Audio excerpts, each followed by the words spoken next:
yes, yes, yes, yes, yes. Yes, yes, yes. This is a moment I've been waiting for a while. And one of the things I want to thank you for is being willing to come with me on this journey, Miss Lady. It certainly has been a journey. It has been a journey. Your voice sounds so soft. You got a little throat thing there? Yeah, little throat. Hey, it's what happens in modern societies. Yeah. Look out, you might wind up with smallpox, but I got a little thing myself. All right, thank you very much for that. Thank you. Yeah, appreciate you coming to where we are. I'm not going to tell anybody where we are at this point because I don't want people to find out exactly where I am.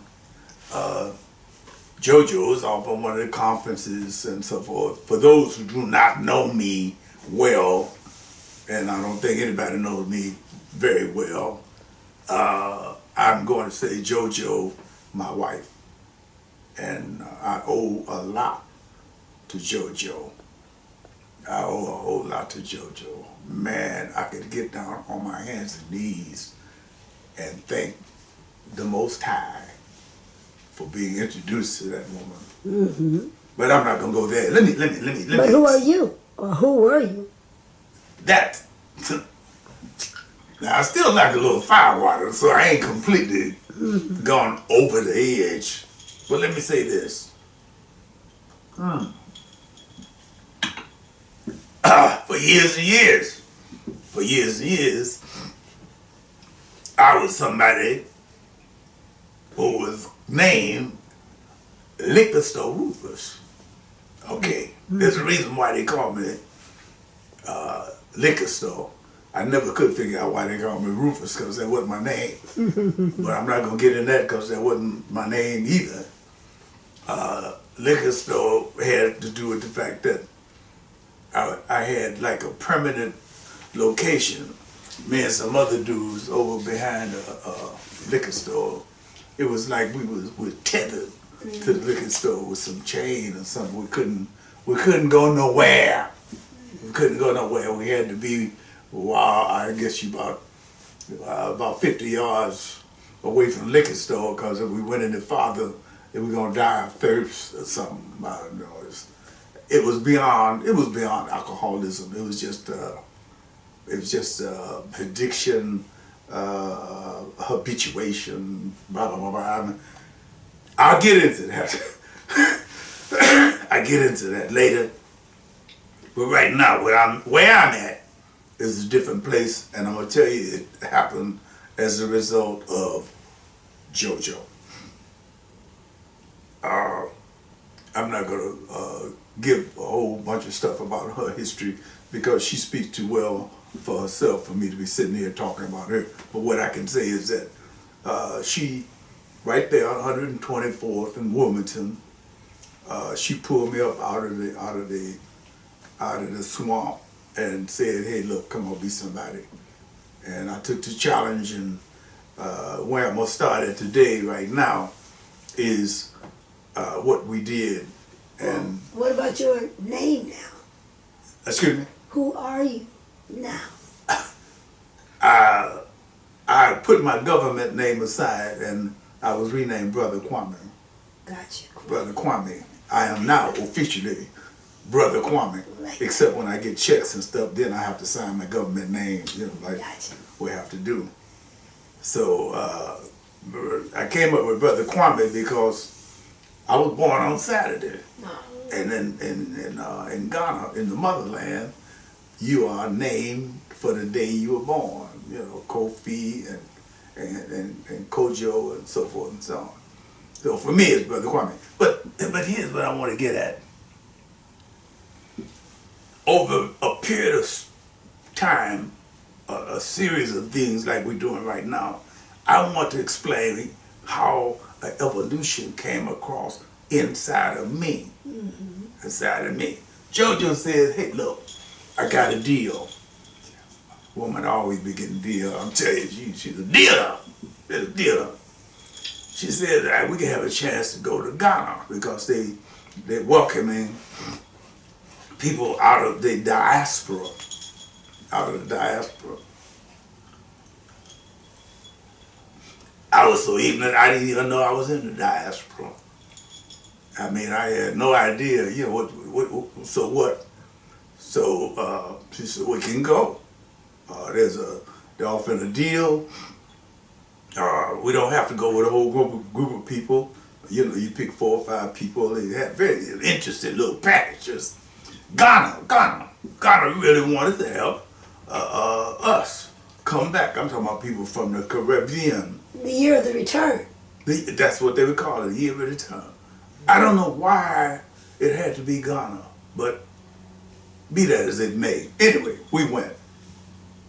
I was reluctant to go.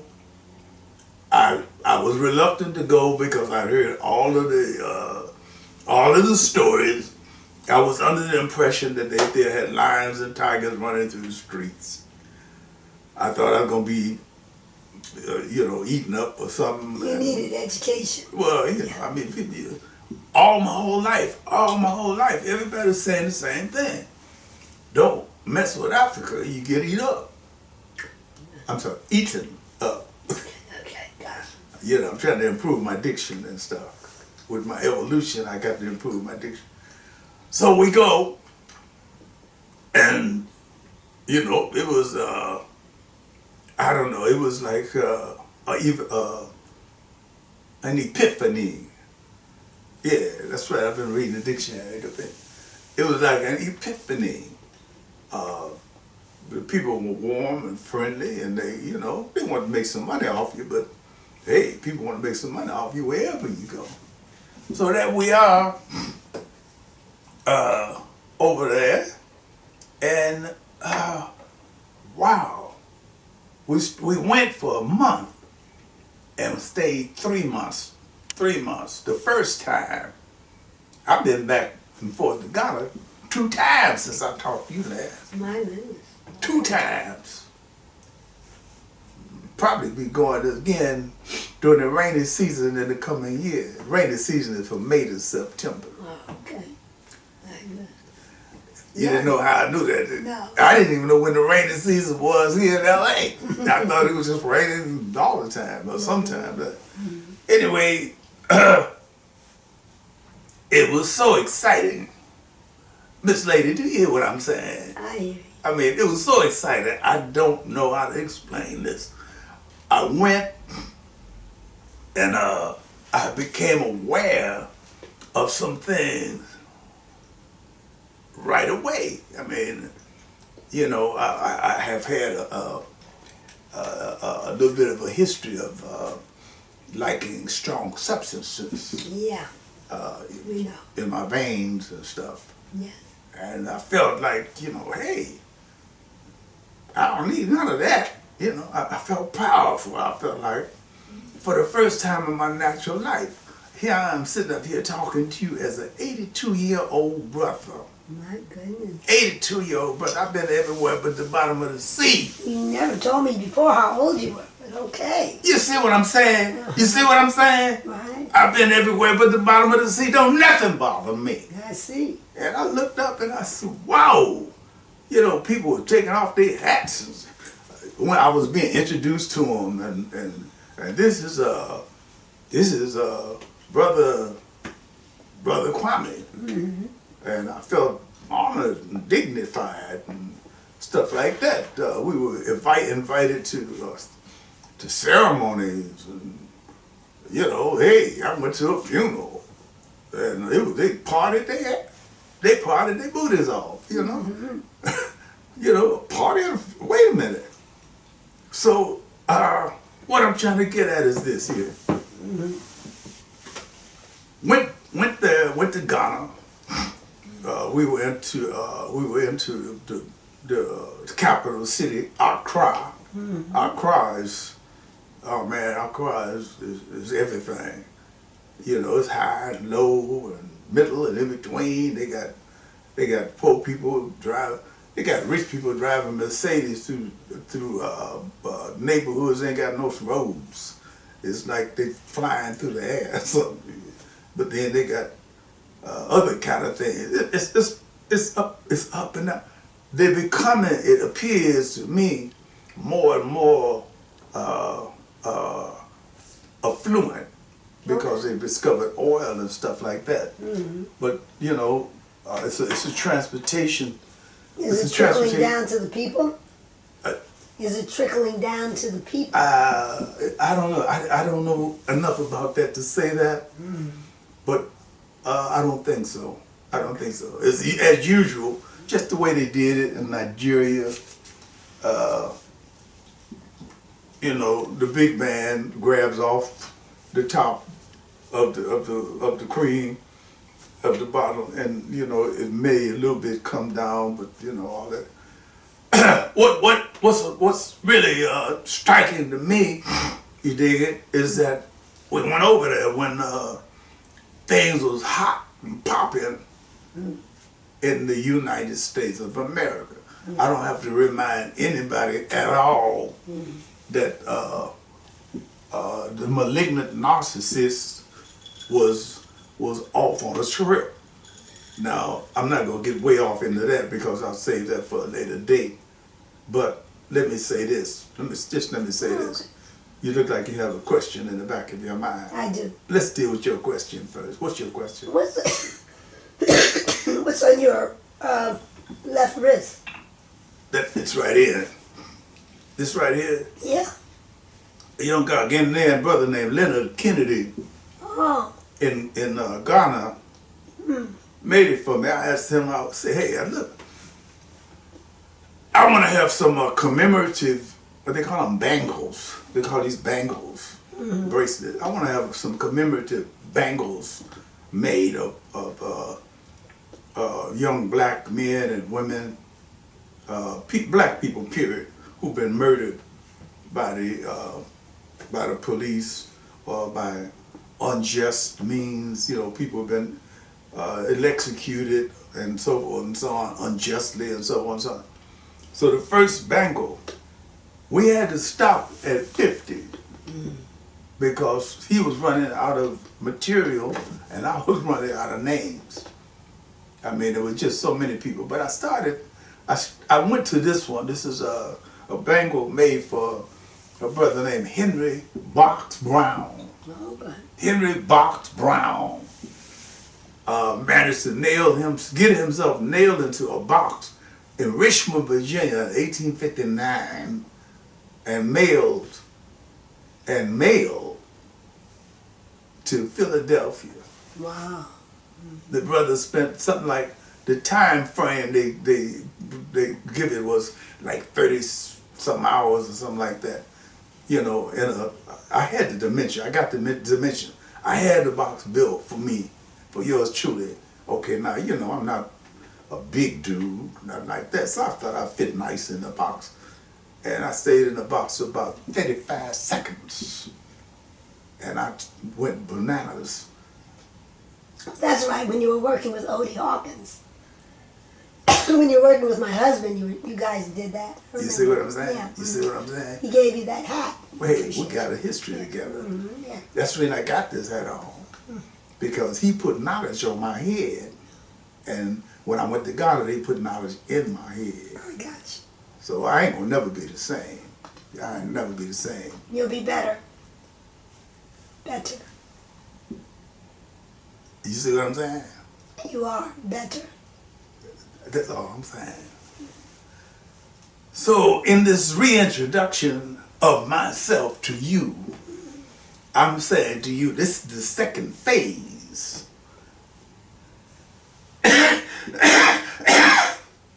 This is the second phase of my journey. Oh. The first phase, hey, I gotta tell you, It's amazing you survived it. Hey, I don't want to go through that no more. No, oh my God. I think about all the dirty, rotten, snake devil things that I did, that people did to me. You know, I had a rattlesnake bite me in the back one night, and I was so full of poison it didn't even hurt me. Matter of fact, I think it killed the rattlesnake.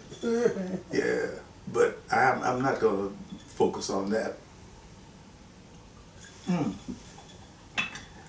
I'm not going to have time to talk to you very much longer because I have another appointment.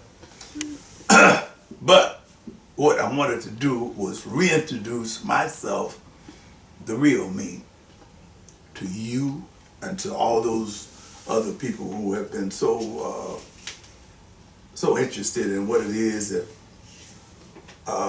this ordinary guy like Likka Sto Rufus, what he's been through, what he's been doing, and so forth and so on. And what I'm saying to you is that you don't have to remain the same just because you was, born into a box. You can climb up out of the box. I came on up out of the box in Ghana. I don't know if it would have happened anywhere else. Maybe it would have, maybe it wouldn't have, but all I'm saying to you is that I came on up out of there. It didn't take long. It took like maybe 2 weeks. And all of a sudden I realized I was changed. I wasn't acting snakish. I wasn't looking at ways. I wasn't looking at ways to get over. I wasn't all messed up. I wasn't calling people names. I wasn't saying.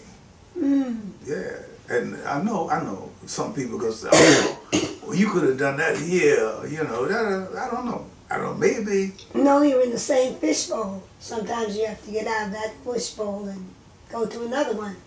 If you're Irish, go to Ireland. If you're English, go to England. If you're German, go to Germany. If you're African, I hear you, sister. I hear you. I hear you. Search my out your God, roots. I hear you so loud and clear. Maybe that's it. In addition to that, I'm gonna lay a claim to ulterior circumstances, because whether you go to Ireland to be Irish, you go to Italy to be Italy, I ain't heard nobody say motherland except me and us. Yeah. So if all the Irish really want to go to the motherland, go to the motherland. Gotcha. If you're a German and you really want to go to the motherland, go to the motherland. Gotcha. I'm saying what I found out is that I was one of the originals, Yes. a real OG, like historically, because we all came out of Africa. That was the thing that blew my mind. Oh, I got to go. That was the thing that blew my mind. The fact that we had come out of Mother Africa to populate the world. And here we are at this day and at this time fighting to maintain some kind of world order. And shouldn't have to be like that. But we can get back to this. We can get back. I'm going to be talking to you. All right. Is that cool? I'm going to be talking to you. I've been doing a little bit of writing because I discovered the other thing was I had to write. Oh. So that's what I'm doing. I'm going to... I like your new clothes, by the way. Oh, no, this is my clothes. So. Oh, no, this is my, I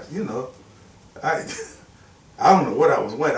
I went around here in that fatigue jacket for years because I was fatigued. Yes. I'm no longer fatigued. You dig it? Yeah, a whole new you. Yeah, it's the evolution. Evolution. Okay. It's the evolution Evolution. Okay. of Likka Sto Rufus into Brother Kwame. Gotcha. Check with you, okay? I'll check with you too, kid. I'm so glad to meet you, Brother Kwame. Hey, you so glad. I'm ecstatic. Gotcha. All right, 82 years old. And counting. And counting. Ciao.